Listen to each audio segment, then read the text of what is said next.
Hello people! This week we're going to do something different. I will not be able to read a lot during the next time. So I thought, what can I do that doesn't involve reading many books? And I came to the conclusion that I wanted to do a reading vlog on this book I got secondhand recently. And I already showed you this book before. It's nothing new, but this time we are actually going to read it, and I will find out what it's about exactly, because the text on the back doesn't tell me a lot. The book is called The Keeper of Lost Things, and it is about a person who has collected missing objects from people and then assigns their assistant to distribute these objects again to their rightful owner. And I don't really know what to expect. It was marketed as a very feel-good, charming novel, so yeah, I'm excited to read it. It has about 300 pages, so I think it should be possible to finish this book within 1 week so that we can have a whole vlog. And actually, this is the first time I will try and annotate a book. I have these sticky tabs, and I decided that I want to have a color scheme for this book.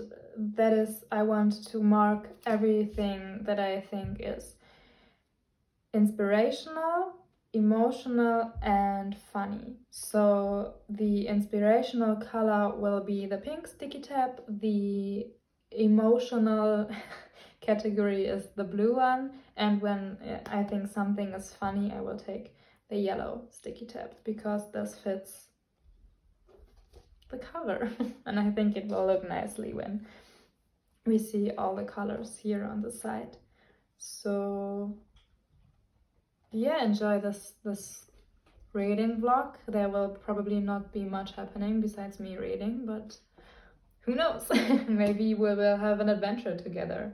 You never know what you're gonna get, you know? Sorry, it's late in the evening. I'm in a strange mood, but I would say I just finished studying. So let's just start reading, I guess.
Starting to get interesting, but I'm just so tired that I have to take a nap.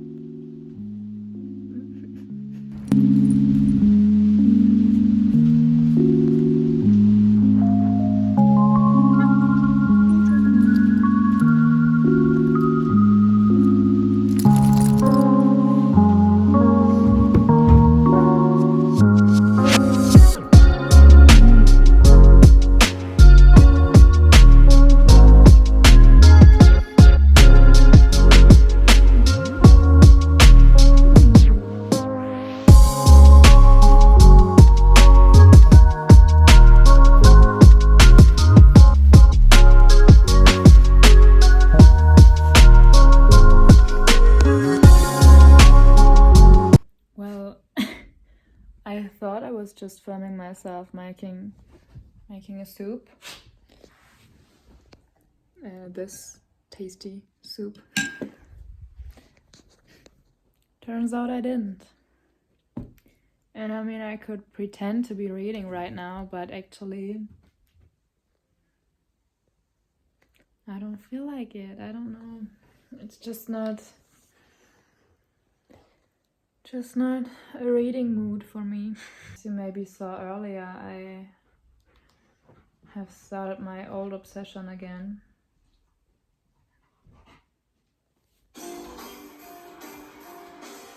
She's the star of the play, and she's Watching Friends again. I get to have sex with the star of the play. So I'm going to enjoy my soup I know. and Friends. Please. You want me to take some girl I never met to the opera, so...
Hello there. I'm about 30 pages in with the book. I haven't come a long way, as you can see, but it starts to get really, really beautiful. So it's about Anthony, and he's an old man, and he has some years ago lost something that had meant a lot to him. It was just a little piece, but it was very important to him, and it devastated him to not find it. So because of that, he started to collect little things he would find, and he didn't know if they were trash or something important to people, but he wanted to keep them in case there would be a chance someday to bring them back to their original owner. And he labeled everything he found, and because he's a writer, he just imagined a little story about the piece he found. So yeah, I wanted to read to you the first story. It's just a few pages long, and I think it's just beautiful how with 3 pages of text you can create such a beautiful story. So I will try to read it to you. A jigsaw puzzle piece, blue with white flag, found in the gutter, Copper Street, 24th September. They had the wrong names. Maud was such a modest little mouse of a name, quite unlike the woman who owned it. To have called her strident would have been a compliment. And Gladys, so bright and cheery sounding, it even had the word glad in it. But the poor woman it described seldom had any reason to be glad now. The sisters lived unhappily together in a neat terraced house in Copper Street. It had been their parents' house and the place where they had both been born and brought up. Maud had entered the world as she had meant to carry on in it, loud, unattractive and demanding attention. Her parents' firstborn, she had been indulged until it was too late to salvage any sensitivity or selflessness in her character. She became and remained the only person of any significance in her world. Gladys was a quiet, contented baby, which was just as well as her mother could barely accommodate her basic needs whilst coping with the inexhaustible demands of her 4-year-old sister. When at 18 Maud found a suitor almost as disagreeable as herself, the family breathed a collective and only very slightly guilty sigh of relief. Their engagement and marriage were enthusiastically encouraged, particularly when it transpired that Maud's fiancé would have to relocate to Scotland for his business interests.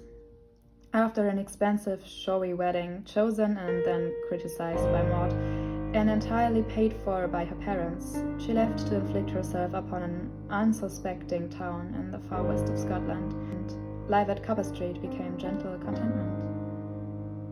Gladys and her parents lived quietly and happily. They ate fish and chips for supper on Fridays and salmon sandwiches and fruit salad with tinned cream for Sunday tea. They went to the pictures every Thursday night and to Frinton for a week each summer. Sometimes Gladys went dancing at the co-op with her friends. She bought a Rogeria, named him Cyril, and never married. It wasn't her choice, simply a consequence of never being given the choice. She had found the right man for her, but unfortunately the right woman for him had turned out to be one of Gladys's friends. Gladys had made her own bridesmaid dress and toasted her happiness with champagne and salty tears. She remained a friend to them both and became godmother to their 2 children. Maud and her husband had no children. Bloody good job too, her father remarked quietly to Cyril after the topic were ever raised. As her parents grew older and frailer, Gladys took care of them. She nursed them, fed and washed them, kept them comfortable and safe. Maud stayed in Scotland and sent the occasional useless gift. But when they eventually died, she found the funerals very upsetting. The contents of the post office savings account were divided equally between the 2 sisters, and in recognition of her devotion, her parents left their home to Gladys.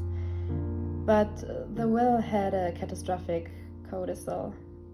It stated that if Maud should ever become homeless, she could live in the house in Copper Street until her circumstances improved. It had been kindly meant to make provision for a circumstance that her parents had believed to be most unlikely and more easily included for that reason. But most unlikely is not impossible, and when Maud's husband died, he left her homeless, penniless, and speechless with rage.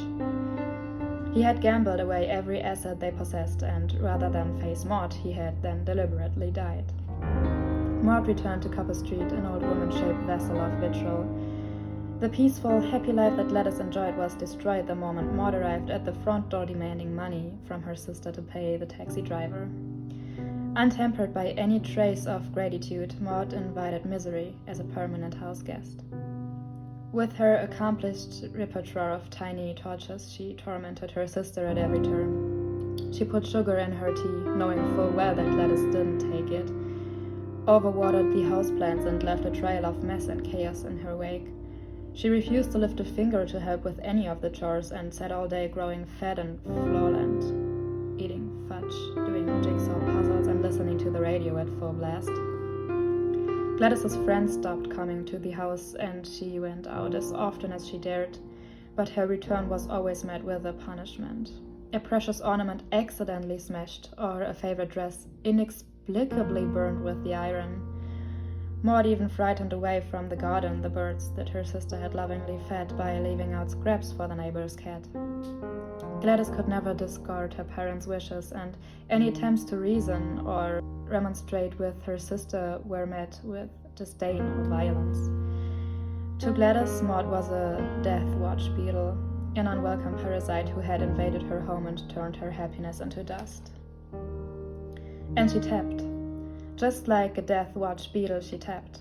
Pudgy fingers tapping on the table, the arm of the chair, the edge of the sink. The tapping became the worst torture of all. Incessant and invasive, it haunted Gladys day and night. Macbeth may have murdered sleep, but Maud murdered peace. That day she sat at the dining room table, tapping as she completed the huge half-completed jigsaw puzzle in front of her. It was Constable's The Hay Wain, a monstrous reproduction of 1,000 pieces and the largest she had ever attempted. It was going to be her masterpiece. She squatted toad-like in front of the puzzle, a surplus of buttocks spilling over the edges of a chair, groaning under her weight, and tapped.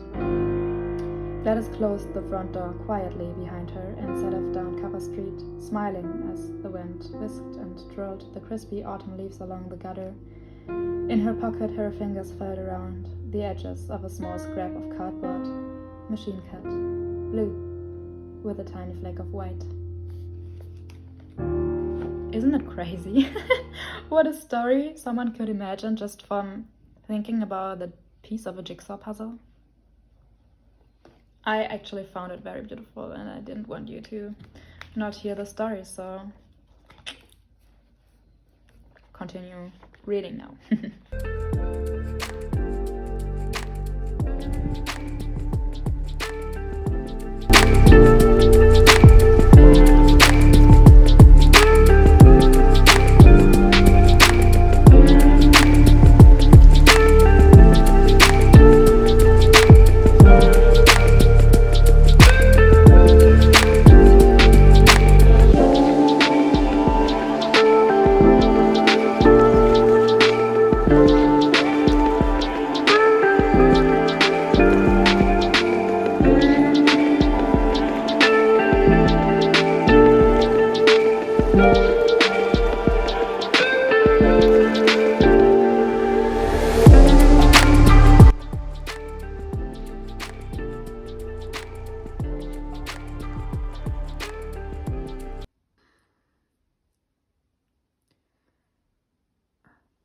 Good morning, everyone. I thought I wanted to give you a quick update. I'm about that's my reading mark, the green tab right there, and I'm about halfway done with the book. I mean, almost halfway, not even. Okay. And as you see, I have also been annotating a little bit, at least. Up until now, we have a few inspirational ones with the pink tabs, 2 blue emotional ones, and 1 yellow funny one. That's actually the chapter I just read, and it was not funny that I was like laughing out loud funny, but I was smiling a lot because it was like cute funny. I'm enjoying my morning coffee, by the way. I have really been putting off reading by watching Friends, which is also okay, you know? I mean, I should do what I enjoy doing, and if I want to watch Friends instead of reading, then that is okay, because I work 8 hours a day and then I can have fun in my free time with the stuff that I enjoy doing. But yeah, up until now I really like this book. We are kind of following 2 separate storylines sometimes. There are flashback chapters inside here, this book, and they some things in the flashbacks are mentioned that make sense with the original story, but we haven't quite figured out yet in what extent. So I'm very happy to have more insight in this topic. I understand why people describe it as a feel-good book, because it's just easy to read and you find yourself like smiling a lot, because it's just cute. The characters are they are flawed, but like in a relatable kind of way, you know? So I really much like it. But I have to say that the real story I expected this book to be hasn't started quite yet. I am hoping that it will now start after the chapter I just read. No lost things have been returned yet. Not even tried to return them yet. But maybe we need this build up to maybe I needed this build up just to feel something for the characters and be involved in their lives and in their backstories, so that I can enjoy the rest of the story more and their development. So I should continue reading now so that I can give you a review at the end of this video. But yeah, that was just me quickly hopping in mid-term of the book to tell you what I think about it.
Hello there. I just finished The Keeper of Lost Things, and you might have seen my reaction near to the end. I didn't annotate like the last part because I forgot my sticky tabs in another room and I didn't feel like looking for them, but this was just a wonderful book. It wasn't at all what I expected it to be, but it was just beautiful. Really, it was a beautiful story. It had everything. It was like funny sometimes. One part where I think the second yellow sticky tab, it really made me laugh out loud. I didn't film this part, but I was sitting on my couch laughing. Very cute quotes shattered in some emotional passages.